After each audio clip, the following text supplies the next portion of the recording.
आप सभी लोगों को सादर नमस्कार। आज की विशेष प्रेस वार्ता में मैं अपने साथी अलका लांबा जी, नीरज कुंदन जी और संजीव जी की तरफ से आप सभी लोगों का स्वागत करता हूं। साथियों, आप क्रोनोलॉजी समझिए, और आज ये बात देश के भविष्य की बात है, इसलिए इस क्रोनोलॉजी को समझना बहुत ज़रूरी है।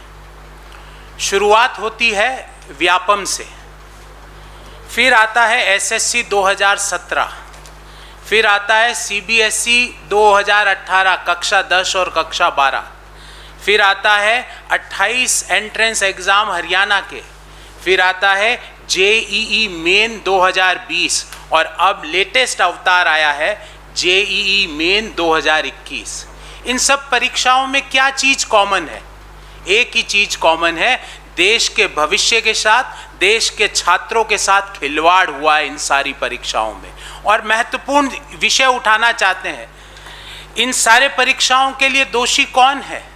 क्यों ऐसा हुआ कि आज जेईई मेन और जेईई से महत्वपूर्ण कक्षा 12 के बाद हिंदुस्तान में कोई परीक्षा नहीं है? जेईई वो परीक्षा है जिसके आधार पे एनआईटीज हो, जिसके आधार पे सेंट्रली फंडेड इंस्टीट्यूट्स हो, जिसके आधार पे स्टेट गवर्नमेंट फंडेड इंस्टीट्यूट्स हो, जिसके आधार पे IIT Indian institute of technology हो, जिसके आधार पे triple IT Indian institute of information technology हो। उन अंकों के आधार पे छात्रों को, छात्राओं को वहाँ पे एडमिशन मिलता है। और खबर क्या आती है? खबर आती है कि जो कंप्यूटर बेस्ड एग्जामिनेशन हो रहा है उसमें कोई और सुदूर जगह पे बैठा हुआ व्यक्ति रिमोट एक्सेस लेके उस व्यक्ति के सवाल हल कर रहा है। अब आप बताइए, कक्षा 12 का छात्र, जो मुझे ऐसा लगता है क्योंकि मैंने भी इस परीक्षा को बहुत नज़दीक से देखा है, कम से कम 2 से 3 साल तक वो 10-10, 12-12 घंटे तैयारी करता है। जब उसको ये पता चलता है कि कोई और किसी व्यक्ति के सवाल हल कर रहा है, उसकी सीट जो थी वो कोई और लेके जा रहा है, तो उस पर क्या होती होगी? Paper leak government, paper leak government is answerable to every youth of our country, because you are taking that youth seat, you are taking that deserving candidate seat, you are giving that seat to someone else, and this point is important। ये बात आज इसलिए भी महत्वपूर्ण हो जाती है कि अगस्त 2021 में जो रोजगार बेरोजगारी का आंकड़ा आया सीएमआई के द्वारा, उसमें 8.32%, 8.32% इज द अनएम्प्लॉयमेंट रेट, और एक माह में 15 लाख लोगों ने अपना रोजगार गंवाया। रोजगार आप देते नहीं, परीक्षाएं आप पेपर लीक, आपका तो इतिहास है, व्यापम में क्या हुआ पूरे देश ने देखा। आज तक कितने लोगों की जान गई, व्यापम में क्या हुआ सबको पता है, आपका इतिहास है। जो बात 2020 जेईई मेन में असम में एक बच्चे की जगह किसी दूसरे बच्चे ने परीक्षा दे दी थी, वो याद होगा आपको, एक बड़ा स्कैंडल हुआ था 2020 में। अब 2021 में क्या हो रहा है कि आप परीक्षा में व्यक्ति बैठा है पर कोई और उसकी जगह परीक्षा दे रहा है। ये क्रोनोलॉजी आज आपको और हमको और देश को समझने की जरूरत है। पहले मैं आगे बढ़ूं, इससे पहले आपको इसका एक पूरा वृहद दृष्टिकोण देना चाहता हूं। National testing agency, NTA, national testing agency Bharat सरकार के डायरेक्ट कंट्रोल में काम करने वाली एक बॉडी है, जिसका निर्माण नवंबर 2017 में कैबिनेट के अप्रूवल के बाद हुआ। और उसको क्या दायित्व दिया गया कि देश के 12 बड़े एंट्रेंस एग्जाम वो कंडक्ट कराएगी। मैं उनके नाम आपके सामने देना चाहता हूँ।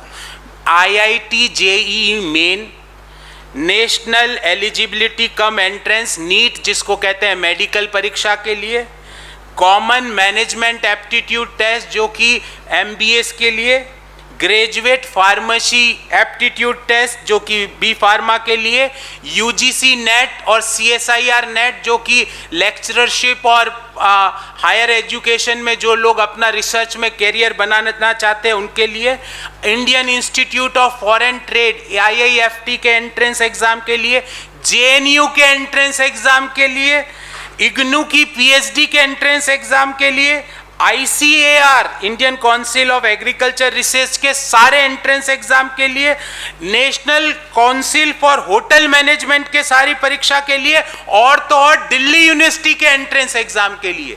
ये सारे 12 परीक्षाएं कौन कराती है? National testing agency. और उसकी टेस्टिंग एजेंसी में क्या हुआ था पिछली साल आसाम में एक बच्चा टॉप कर जाता है और बड़ा स्कैंडल हुआ था, आप लोगों को याद होगा। पता चला उसकी जगह किसी और ने परीक्षा दे दी। और आज ये पता चल रहा है हरियाणा के सोनीपत शहर से कि एक बच्चा जो परीक्षा दे रहा है, क्योंकि ये कंप्यूटराइज्ड बेस्ड एग्जाम होता है, पेपर पेंसिल वाला परीक्षा नहीं है। सवाल आपके कंप्यूटर स्क्रीन पे आते हैं, आपको करेक्ट ऑप्शन उसमें टिक करना पड़ता है।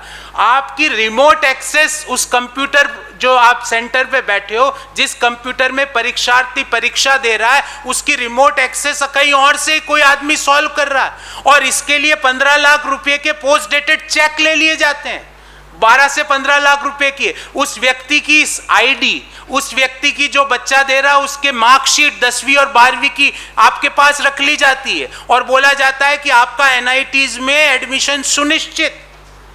ये आप 2 क्राइम कर रहे हो। नंबर फर्स्ट क्राइम क्या है कि आप एक डिजर्विंग कैंडिडेट की सीट खा रहे हो, और नंबर 2 क्राइम क्या है कि आप एक जो मोस्ट प्रेस्टिजियस, मैं व्यक्तिगत रूप से मानता हूं कि कक्षा 12 के बाद हिंदुस्तान में IIT JEE से प्रेस्टिजियस कोई एग्जाम नहीं है। उस मोस्ट प्रेस्टिजियस परीक्षा में पिछले 70 साल में ऐसा नहीं हुआ। माननीय प्रधानमंत्री जी, पहली बार ये हो रहा है कि JEE मेन के पर्चे लीक हो रहे हैं। JEE मेन में कोई और परीक्षा देने जा रहा है बच्चे की जगह। JEE मेन की आप रिमोट एक्सेस देके दूसरे लोग उसकी जगह परीक्षा दे रहे हैं। ध्यान रहे, मैं आपको बताना चाहता हूं, IIT JEE मेन साल में 4 दफा होती है और 22 लाख लोग इसमें बच्चे रजिस्टर्ड एप्लीकेंट है, छोटा नंबर नहीं है। और 4 में से जो बेस्ट आपका अंक है उसको वो ले लिया जाता है और उसके आधार पे JEE एडवांस होता है। JEE एडवांस के आधार पे फाइनल मेरिट लिस्ट बनती है सिर्फ IIT की, पर JEE मेन जिसकी हम बात कर रहे हैं वो NITs के लिए वो फाइनल है, वो स्टेट फंडेड इंस्टीट्यूट्स के लिए वो फाइनल है, वो सेंट्रली स्पॉन्सर्ड एजुकेशनल इंस्टीट्यूट्स के लिए फाइनल है। मतलब आपको NIT जयपुर या NIT जमशेदपुर में अगर एडमिशन चाहिए तो वो JEE मेन के आधार पे ही होता है, और JEE मेन के आधार पे ही JEE एडवांस का मेरिट लिस्ट आती है और JEE एडवांस के आधार पे IIT का एडमिशन होता है। जो परीक्षा 26 अगस्त, 27 अगस्त, 31 अगस्त, 1 सितंबर और 2 सितंबर को JEE मेन की परीक्षा संपन्न हुई, उसमें पाया गया कि एक कंपनी, और उस कंपनी का नाम भी मैं आपको बताना चाहूँगा, उस कंपनी का नाम है, मैं आपको बताता हूँ, उस एक कंपनी के एफिनिटी एजुकेशन प्राइवेट लिमिटेड, उसके डायरेक्टर, उसके एम्प्लॉइज क्या कर रहे थे ये लोग काम? ये कह रहे थे छात्रों को कोई ज़रूरत नहीं है पढ़ने की, आप जाके बैठो कंप्यूटर के सामने, हम आपको रिमोट एक्सेस दे देंगे। कोई और, मतलब जैसे आपके कंप्यूटर स्क्रीन पे कोई और परीक्षा के सवाल भी पढ़ रहा है और उत्तर भी क्लिक कर रहा है, उसको बस बैठना है। ये मामला सामने आता है तो क्या पूरी परीक्षा प्रणाली पर एक सवाल चिन्ह उत्पन्न नहीं हो जाता?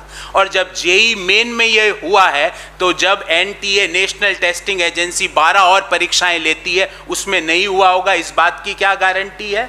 आज ये मामला सामने आया, पिछली साल नहीं हुआ होगा उसकी क्या गारंटी है? उसके पिछली साल नहीं हुआ होगा उसकी क्या गारंटी है? और रेस्पॉन्सिबिलिटी किसकी है? आप अपनी जिम्मेवारी से नहीं भाग सकते।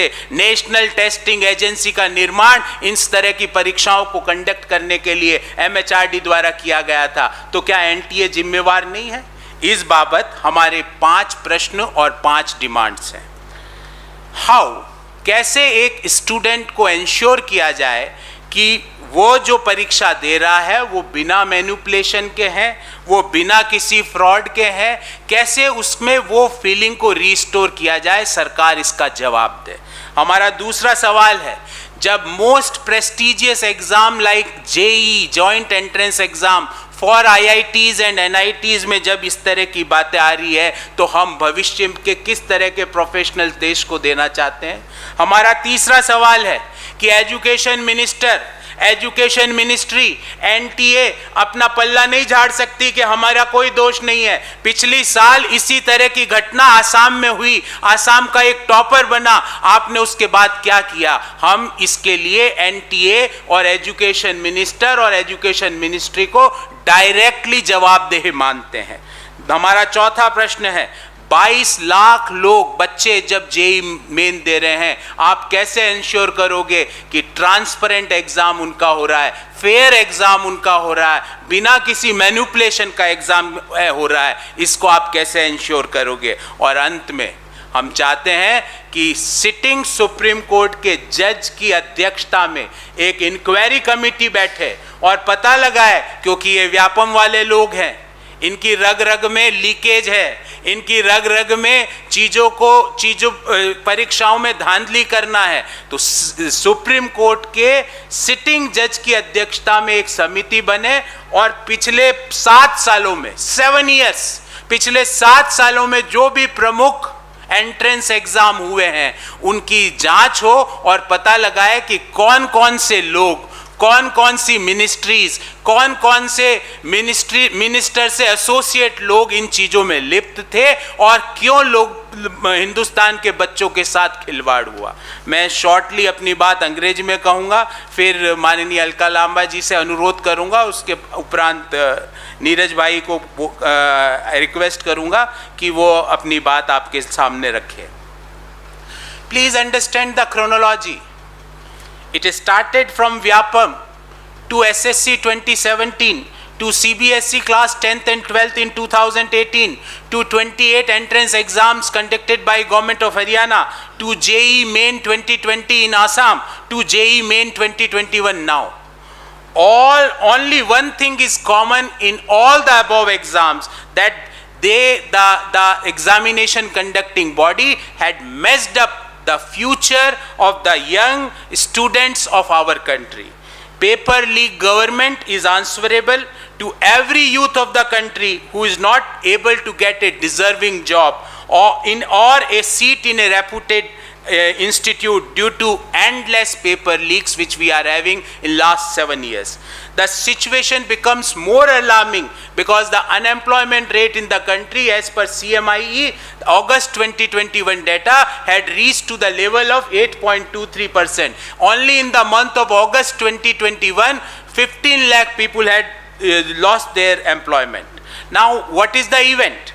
National Testing Agency, which is a body formed by Government of India, approved by the Union Council of Ministers, established in November 2017 to conduct the entrance exams in our country. And these entrance exams are not small time entrance exam. These entrance exams are one of the most reputed entrance exams of our country, starting from JEE, Joint Entrance Exam, for admission into IITs, IIITs, NITs, centrally funded institutes, to NEET for the entrance in the medical colleges of our country, Common Management Aptitude Test, GPAT, that is Graduate Pharmacy Aptitude Test, NET, which is a eligibility test for the lectureship in our country, CSIR NET for the research, for promoting research in our country, IIFT entrance exam, which is for getting an MBA degree from Indian Institute of Foreign Trade,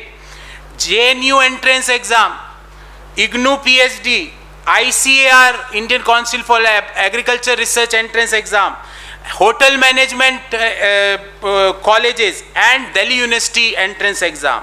The joint entrance exam, that is JEE Main, is a computer-based test held 4 times in a year, and a student can appear in all 4, and the best one will be taken as his final mark for calculating or for making the merit list for admission into NITs or for getting him for eligible for appearing in the entrance exam for the JEE Advance.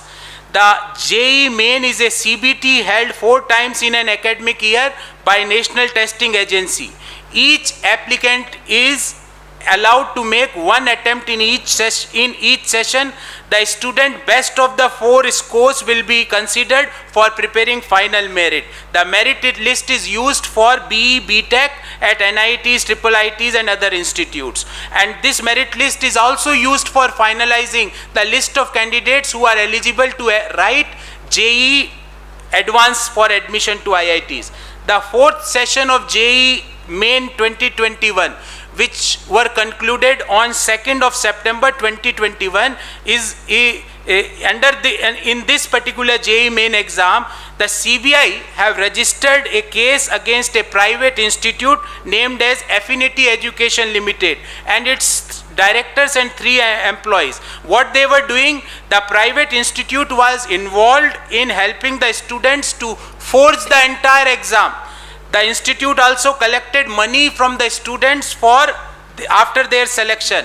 As per the primary investigation, it was found that question paper of the applicant was accessed remotely from the chosen examination center in Haryana, as the entire examination was computer based. Further, it is alleged that the private institute was conducting these practices through an examination center at Sonipat in Haryana. Based on reports, the company and its staff members posted at the examination center were manipulating the online examination and were helping students for getting admission in the top engineering colleges of our country. In this regard, we have 5 questions or 5 demands. Number 1, how a student can be ensured that these type of frauds and manipulation have not happened in other examinations conducted by NTA? ये कैसे ensure होगा?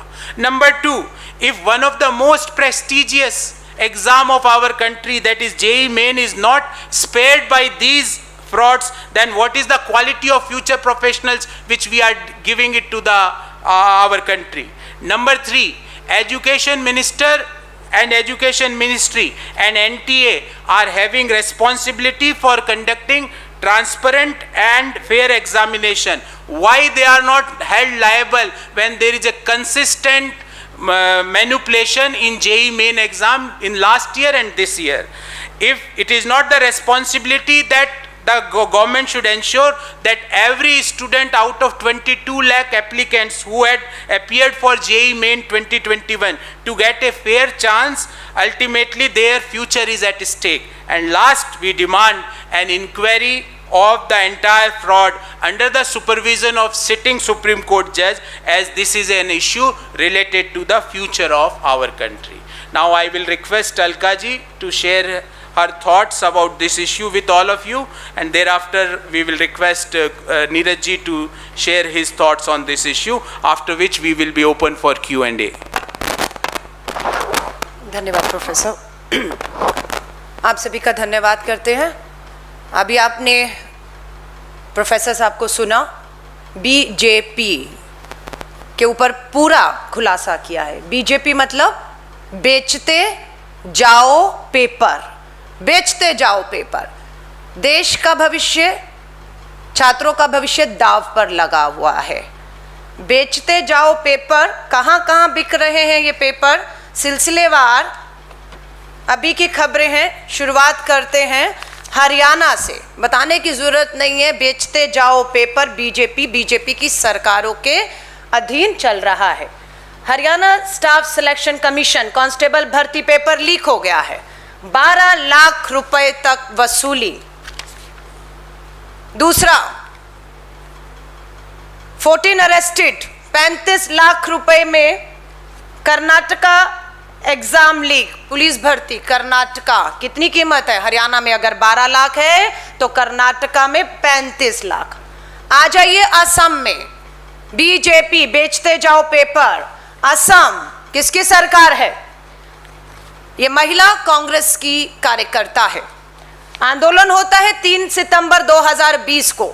यहां पर भी police भर्ती का paper leak होता है और भाजपा के नेताओं की इसमें जो है मिली भगत पाई जाती है। और ये सितंबर में आंदोलन कांग्रेस गुवाहाटी असम में करता है और उसके बाद पुलिस एफआईआर करती है और खबर आती है दिसंबर 19, 2020 को Assam BJP leader among 36 named in chargesheet in the state police exam paper leak. इनकार कर सकते हैं ये खबरें झूठी हैं, फर्जी हैं। इन राज्यों में असम हो, मध्य प्रदेश में भी पेपर लीक हुए। मध्य प्रदेश में भी agriculture extension officer, rural agriculture extension officer, nursing recruitment का पेपर लीक हुआ और रद्द कर दिया गया है। कितने आर्थिक और मानसिक दबाव से अभिभावक और वो छात्र जो इम्तिहान में बैठते हैं वो गुजर रहे हैं, इसका अंदाजा केंद्र में बैठी भाजपा की मोदी सरकार को कतई भी नहीं है कि कितने बड़े आर्थिक और मानसिक दबाव से हमारा छात्र गुजर रहा है। इंतजार रहता है इम्तिहान होगा, इम्तिहान होता है, फिर लंबा इंतजार होता है परिणाम आएंगे। परिणाम भी लंबे इंतजार के बाद आते हैं तो लगता है अब भर्ती हो जाएगी। भर्ती के बाद भी एक लंबा इंतजार के बाद भर्ती हो जाती है, लेकिन जैसे ही भर्ती की घोषणा होती है पता लगता है पेपर तो लीक हो चुका है। पेपर 12-35 लाख में बिका है, इसलिए अब सारी भर्ती, इम्तिहान, परिणाम रद्द हो गए। अगली तारीख कब आएगी किसी को पता नहीं है। ये देश के भविष्य युवाओं के साथ खिलवाड़ है या नहीं है? क्यों केंद्र की सरकार मूकदर्शक बनकर देख रही है? ये आंदोलन, मैं खुद थी इस आंदोलन में, श्री राहुल गांधी जी भी, ये आंदोलन आपको अगर याद होंगे, staff service commission SSC CGO complex के बाहर, तारीख बता रही हूं मार्च 2018, छात्र आंदोलित थे क्योंकि एसएससी का पेपर लीक हुआ था। मांग की जा रही थी कि सीबीआई की जांच, निष्पक्ष जांच एक बिठाई जाए क्योंकि छात्रों के भविष्य के साथ खिलवाड़ हो रहा है। बहुत से छात्र इम्तिहान की तैयारी कर रहे हैं, बहुत से दे चुके थे।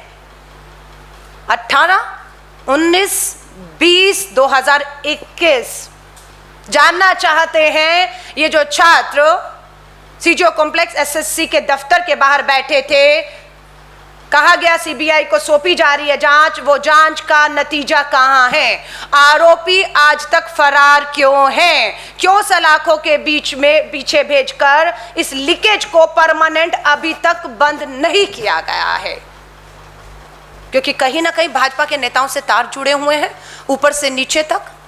प्रोफेसर साहब ने ठीक कहा, नेशनल टेस्टिंग एजेंसी, बलि का बकरा नहीं बना सकते आप एक दो छोटे मोटे इंस्टीट्यूट्स को पकड़कर। जिम्मेदारी, जवाबदेही आपकी है, पेपर आप तैयार करते हैं। नेशनल टेस्टिंग एजेंसी की जिम्मेदारी है शुरू से अंत तक पेपर बिना लीक हुए, बिना किसी के कहते हैं समझौता किए हुए भविष्य से आप इसे करवाएं। और अगर आप फेल होते हैं तो किसी की जवाबदेही और जिम्मेदारी तो तय होनी ही चाहिए।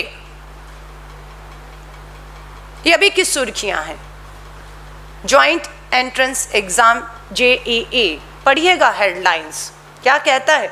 मेन सॉल्वर जमशेदपुर का रंजीत, मेन सॉल्वर रहा वो, क्या होना चाहिए था उसे? इंजीनियर होना चाहिए था, आईआईटी में होना चाहिए था, पर वो वहां नहीं, उसे दूसरी नौकरी पर लगा दिया भाजपा की सरकार ने, क्योंकि वहां ज्यादा कमाई थी।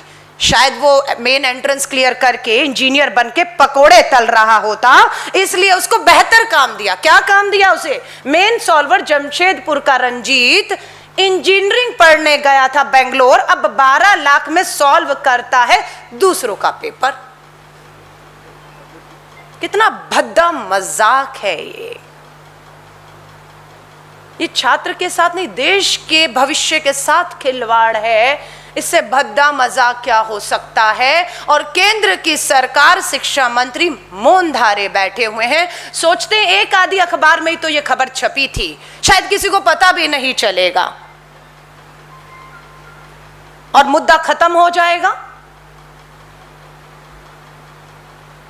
लेकिन हमारे कम्युनिकेशन इंचार्ज श्री रणदीप सिंह सुरजेवाला जी ने कल हरियाणा के अंदर प्रेस वार्ता करके हरियाणा पुलिस भर्ती कहें या जिस तरीके से ये पेपर लीक करके भविष्य से खिलवाड़ किया जा रहा है, करोड़ों रुपए का, ये अपने आप में करोड़ों रुपए का, मैं कहूंगी अपने आप एक स्कैंडल है।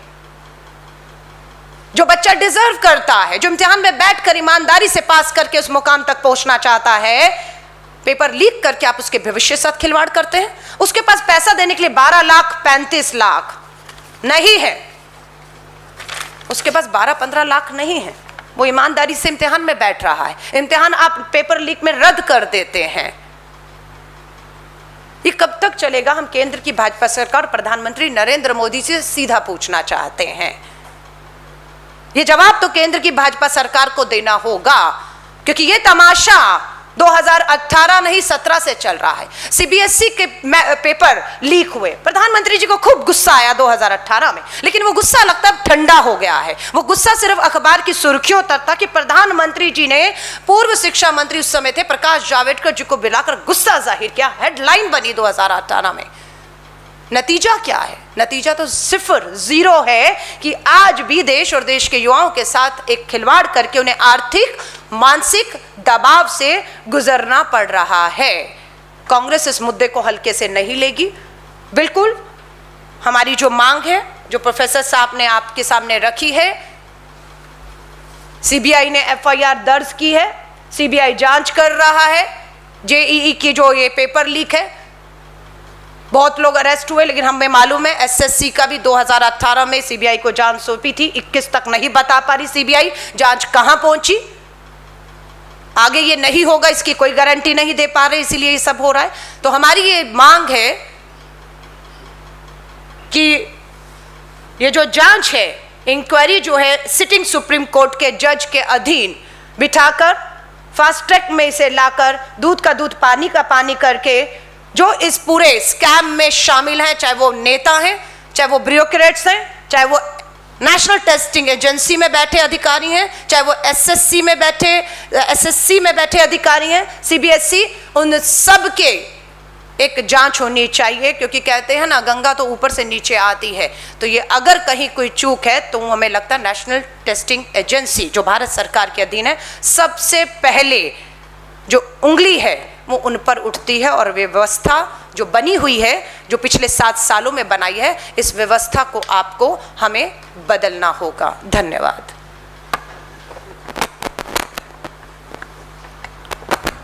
धन्यवाद। जिस तरीके से प्रोफेसर साहब और अलका जी ने हमें बताया, ये सब जानकर तो इस तरीके से लगता है कि जैसे कि मोदी सरकार ने जितने भी हमारे एग्ज़ाम होते हैं, इन घोटालों में, इन एग्ज़ाम को लीक करवाने में एक पीएचडी जो है वो वर्तमान की सरकार ने कर चुकी है कि किस तरीके से किस एग्ज़ाम को जो है वो लीक करवाया जाए। मैं प्रोफेसर साहब की बात को आगे बढ़ाते हुए जिस तरीके से उन्होंने बताया कि ये तो कुछ हमारे सामने कुछ ऐसे एग्ज़ाम है जो लीक हुए जो हमें पता चला। मैं पिछले वर्ष एनएसयूआई ने हमें छात्रों के द्वारा पता चला कि नीट के एग्ज़ाम जो पिछले वर्ष हुए उसमें स्टूडेंट्स को अप्रोच किया गया, उनसे 15-15 लाख रुपए जो है वो मांगे गए और उनको कहा गया कि आप 15-15 लाख रुपए दीजिए और आपको मन चाहे कॉलेज में जो है सीट मिलेगी। जो कि पिछले साल एनएसयूआई ने सरकार के खिलाफ और एनटीए एजेंसी के खिलाफ ये अपना रोष भी जो है वो ऑन रिकॉर्ड जो है वो जताया था, परंतु हमेशा की तरह हमारी बात को जो है वो अनदेखा किया गया। आज जो बात है वो इस देश के जो छात्र हैं, और छात्र भी वो वाले छात्र जिस तरीके से प्रोफेसर जी ने बताया कि सबसे क्रीम जिनको हम कहा जाता है, जो सबसे पहले जेई का एग्जाम देते हैं, नीट का एग्जाम देते हैं, उन छात्रों के साथ अगर ये किया जा रहा है तो अब अन्य जगह देखा जा सकता है। अन्य जगह यूपी में 69,000 शिक्षकों की भर्ती में घोटाला हुआ, ये हमारे और आप लोगों के सामने है। बिहार में 94,000 शिक्षकों भर्ती में घोटाला हुआ, वो हमारे और आप लोगों के सामने है। तो ये घोटाले करते करते ये सरकार ने अपने एजेंडे को पूरा जिस तरीके से कर रही है, ये बहुत ही शर्मनाक है। और किस तरीके से ये सीबीटी द्वारा जिस तरीके से कंप्यूटर में बच्चा जो एग्जाम दे रहा है, आप लोग 1 मिनट के लिए सोचिए कि उसे ये कहा गया कि आपको जब परीक्षा देनी है एग्जाम में कंप्यूटर के सामने बिठा के, तो आपको इंटेंशनली ये दिखाना है कि आप एग्जाम दे रहे हैं, लेकिन एग्जाम वो उस कमरे में ना देकर एक दूसरे कमरे में कंप्यूटर द्वारा जो है वो एग्जाम दिया जा रहा था। और ये तो वो हमारे एक सामने है कि जो एक एक्सपोज किया गया, लेकिन ऐसे कई एग्जाम और ऐसे कई प्रदेशों में ऐसा किया गया होगा, ये लाजमी सी बात है। और हम इस सरकार से जिस तरीके से हमारी डिमांड है कि सुप्रीम कोर्ट के जज द्वारा एक न्यायिक जांच इसमें करे और एनएसयूआई देश भर में इस आने वाले सोमवार को एक बड़ा प्रदर्शन करेगी और इस सोई हुई सरकार को जगाने का प्रयास जो है हम लोग करेंगे कि ये सरकार जो है वो जागे और हम छात्रों के साथ और हम युवाओं के भविष्य के साथ इस तरीके से खिलवाड़ ना करें जिस तरीके से एक एक करके वो देश को बेचने का काम जो वो कर रहे हैं, उस तरीके से हमारे भविष्य को कम से कम बेचने का काम ये ना करें। ये हमारी डिमांड है। जय हिंद, जय भारत, धन्यवाद।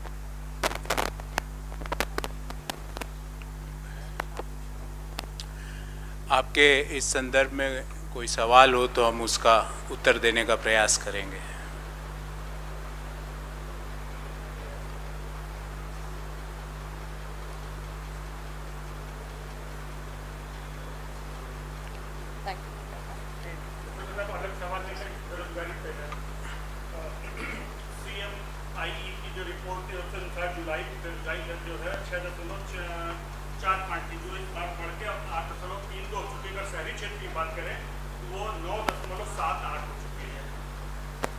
तो उस सरकार को उसमें बिजी है, सरकार is extremely busy in selling national assets. ये कहाँ बेरोजगारी का सवाल आपने पूछ ली। Government is busy in selling the national assets. अभी अगले साल 2 साल बेरोजगारी वगैरह, ये महंगाई, ये सब भूल जाइए आप। ये परीक्षाएं अभी तो बिजी है, अभी तो एसेट्स बेचने हैं 70 साल में जो क्रिएट किए वो बेचें कि आपकी ये बेरोजगारी का मुद्दे को सुलझाएं। मुद्दा ये है कि माननीय वित्त मंत्री जी से कर देते हो पूरे यूजफुल लाइफ के, उसके बाद उस एसेट्स में बचता क्या है। इस मोबाइल फ़ोन की लाइफ 5 साल है, मैं खरीद के आपको 5 साल के लिए भाड़े पे दे दूं, उसके बाद इस मोबाइल फ़ोन पे बचता क्या है। So don't try to befool the people कि this is not sale, this is monetization. We asked a very simple questions, अभी तक जवाब नहीं दिया। तीन उनके एक्सप्लेनेशन आए पर सवाल का जवाब नहीं देती मैडम से पूछा कि मैडम ये मोनेटाइजेशन है कि सेल है, क्योंकि आप यूजफुल लाइफ के लिए पूरा दे रहे हो तो ये तो सेल हुई। मैडम से पूछा गया कि you are promoting duopolies in the economy, what is the reason of promoting duopolies in the economy. India and emerging economy doesn't sustain duopolies और मोनोपोलीज। और मैं आपसे पूछता हूँ और आपके माध्यम से आपके हर दर्शक और हर पाठक से पूछता हूँ, क्या आपको पता नहीं है ये कौन खरीदेगा? आपको पता नहीं है कि ये जो मोनेटाइज होंगे ये किसके हाथ में जाने वाले? क्या आपको और मुझे पता नहीं है? तीसरी क्लास के बच्चे को भी पता है कि ये किसको, क्योंकि भले वो गुवाहाटी से लेके बॉम्बे हवाई अड्डा हो, लखनऊ से लेके कोई दूसरा हवाई अड्डा हो, किसको मिले हमने देखा। अब ये 25 हवाई अड्डे किसको मिलेंगे? आपको और मुझे दोनों को पता है। 9 पोर्ट किसको मिलेंगे? आपको और मुझे पता है। और लास्ट, ये एक साजिश है। I will say this is a conspiracy to bypass the reservation system in our country. अभी जो ये जो एसेट्स हैं, जो ये PSUs हैं, यहाँ पर रिजर्वेशन सिस्टम है, बैकवर्ड का रिजर्वेशन है, OBCs का रिजर्वेशन है, और not only caste based reservation है। ये जो एसेट्स जो बने, इन्वेस्ट हुए, जो गवर्नमेंट्स ने 70 साल में किए, वो जैसे कोई मान लो हिमाचल का कोई एरिया अंडर डेवलप्ड है तो वहाँ पे SEZ बनाया, आज वहाँ पे फार्मा की बहुत बड़ी बड़ी कंपनियाँ हैं। उत्तराखंड का कोई इलाका मान लो पीछे चले गया, वहाँ पे एक बड़ा रियायत दी टैक्स की।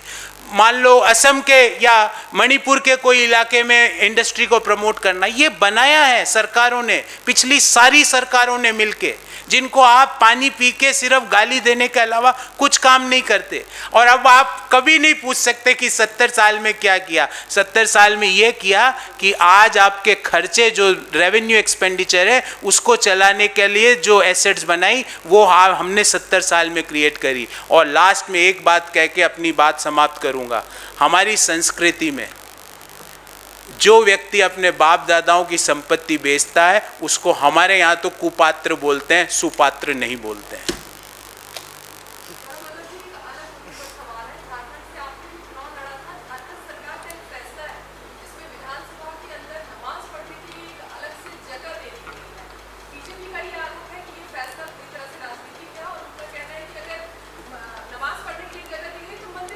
तो मैं इस प्रेस वार्ता के बाद इसका जवाब आपको व्यक्तिगत रूप से दे दूंगा, क्योंकि अभी मैं चाहता था कि इसी मुद्दे पे हम बात करें, फिर बाइफरकेट हो जाए। पर मैं आपको जवाब जरूर दे के जाऊँगा, मुझे पूरी जानकारी है इस बारे में।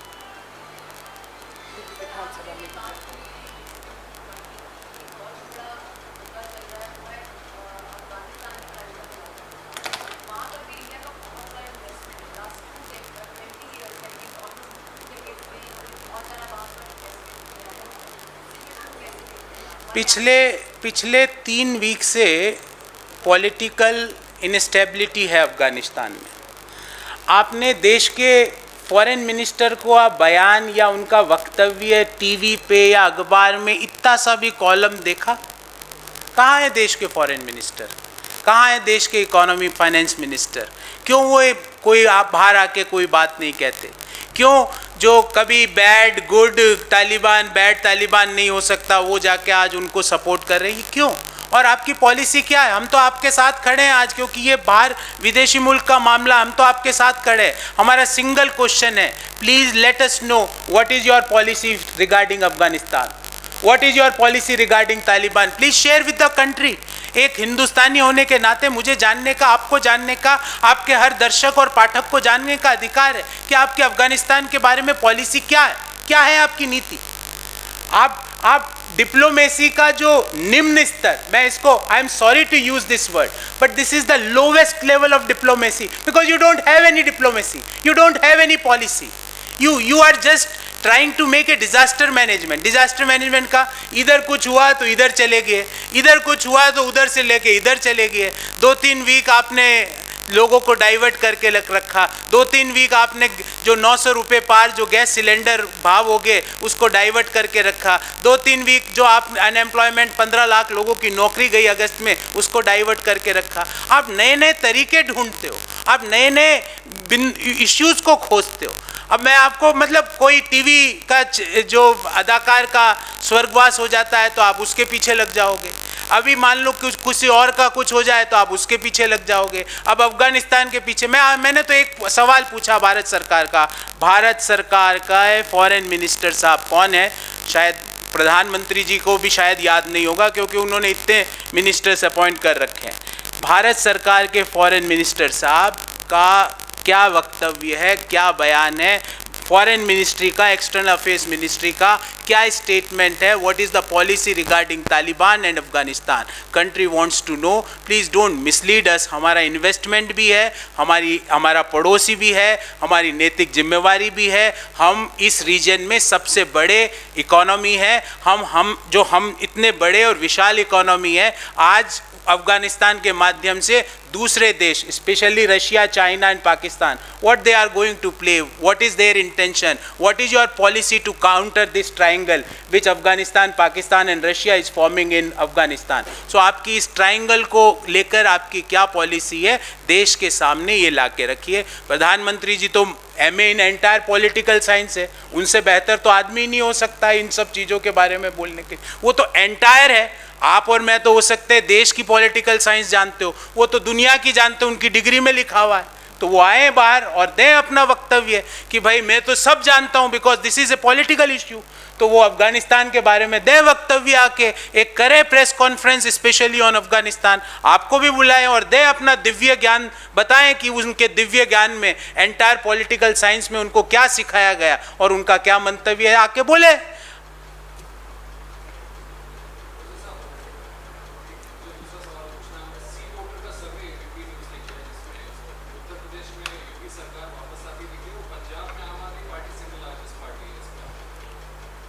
देखिए, मैं किसी भी सर्वे की विश्वसनीयता पे कोई कमेंट नहीं करना चाहता, पर जो एजेंसी का आपने नाम लिया उसका एम्पेरिकल अगर आप स्टडी करेंगे तो आप पाएंगे कि उनके 60 से 70% समय उनके जो सर्वे है उनके बिल्कुल उल्टे रिजल्ट आते हैं। आई एम सॉरी टू से, मैं स्टैटिस्टिक्स समझता हूँ, मैं सर्वे भी करना मुझे मोटा मोटी आता है। आई एम सॉरी टू से कि वो किस तरह सर्वे करते हैं, क्या उनका एम्पेरिकल डेटा है, बिकॉज एक वर्ड होता है हिस्टोरिकल सिमुलेशन, मतलब आदमी का हिस्ट्री देख के फ्यूचर प्रेडिक्ट करना। तो उनकी हिस्ट्री 70% गलत है, तो उसके बारे में मैं आपके सामने क्या मंतव्य रखूं? उन्होंने तो ये भी कहा था कि छत्तीसगढ़ में बीजेपी की सरकार बन रही है, वहाँ अभी ढूंढे एमएलए नहीं मिल रहे हैं छत्तीसगढ़ में बीजेपी के। उन्होंने तो कहा था राजस्थान में फलाने की टक्कर है, कांटे की टक्कर बोलते थे वो, कांटा पता नहीं उनका एक शब्द है। अब वो कहाँ है कांटे की टक्कर? वहाँ तो 70 एमएलए हैं भारतीय जनता पार्टी के, कहाँ गई कांटे की टक्कर? तो मैं उस पर कोई बोलते थे 100% 200 पार शिवराज जी, हमने सरकार बनाई, सबसे ज़्यादा विधायक हमारे हुए, उसके बाद क्या हुआ देश ने और आपने, हम दोनों ने देखा। तो इस एजेंसी के बारे में I don't take this very seriously, this is one of the survey and I don't want to say anything more on this because उनका एम्पेरिकल डाटा इतना खराब है कि उसके बारे में ज़्यादा स्टेटमेंट देना मेरे ख्याल से गलत है।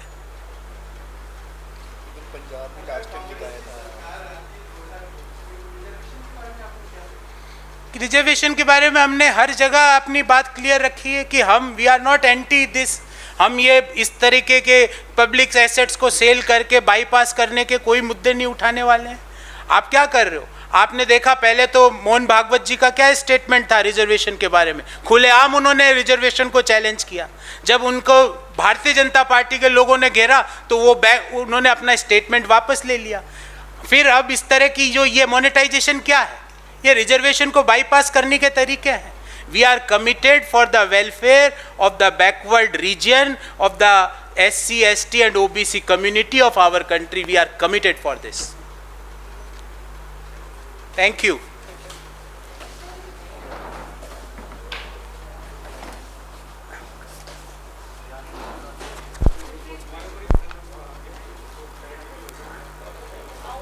I'm good, ma'am.